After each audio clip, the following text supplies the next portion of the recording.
Hello, my name is Darionna, and for my final project, I will be looking at runaway slave advertisements published in American newspapers before the colonial period and the antebellum period, which is from about 1750s to the 1850s. And I was kind of inspired to do this project based on a topic that I learned about in the first few years of high school, and about ads that were written by enslavers who were trying to get their escaped slaves back. And while that was the main purpose of these ads, if we look closely, we can see the details about their lives, their skills, and their strategies that they used to escape. My project will argue that these ads are more than just records of lost property, and they really show an example of resistance and the autonomy that slaves had. We can see how they had to plan these escapes and use their knowledge of the geography and relied on their skills to gain freedom even before the Civil War. So my research question is, how do runaway slave advertisements show the way enslaved people acted independently to resist slavery before the Civil War?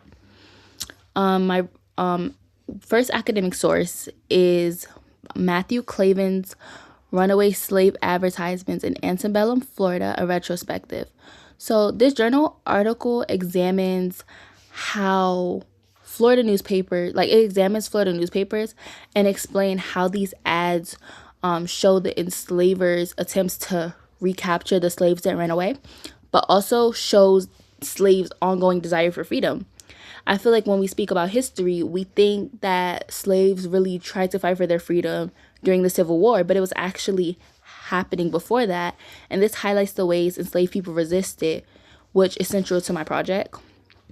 Another academic source that I'll be using is Runaway Slaves by John Hope Franklin and Lauren Squinniger. And this project focuses on common escapes were and the ways that this disrupted the lives of slaveholders. And it gives me historical context and helps me show these advertisement matters as sources of resistance for slaves. The next article is David Wallstreeter's Reading the Runaways, Self-Fashioning Print Culture and Confidence in Slavery in the 18th Century Mid-Atlantic. So this article looks at methods for analyzing runaway ads beyond the surface level information that you see just by reading them.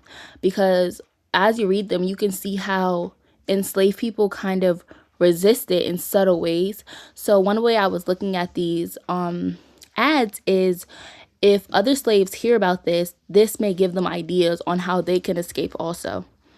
For primary sources, the first one I will be using is Advertisement for a Runaway Slave. So this is an actual ad that was printed in 1769, found in the papers of Thomas Jefferson, which describes an escaped man named Sandy, and it also shows his skills and what he took with him.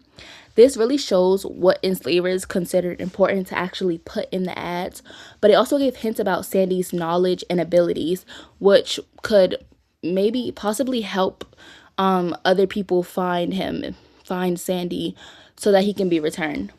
Another primary source is an advertisement from 1758, which talks about, it was found in the document Bank of Virginia, which talks about an enslaved man named Will and how he escaped.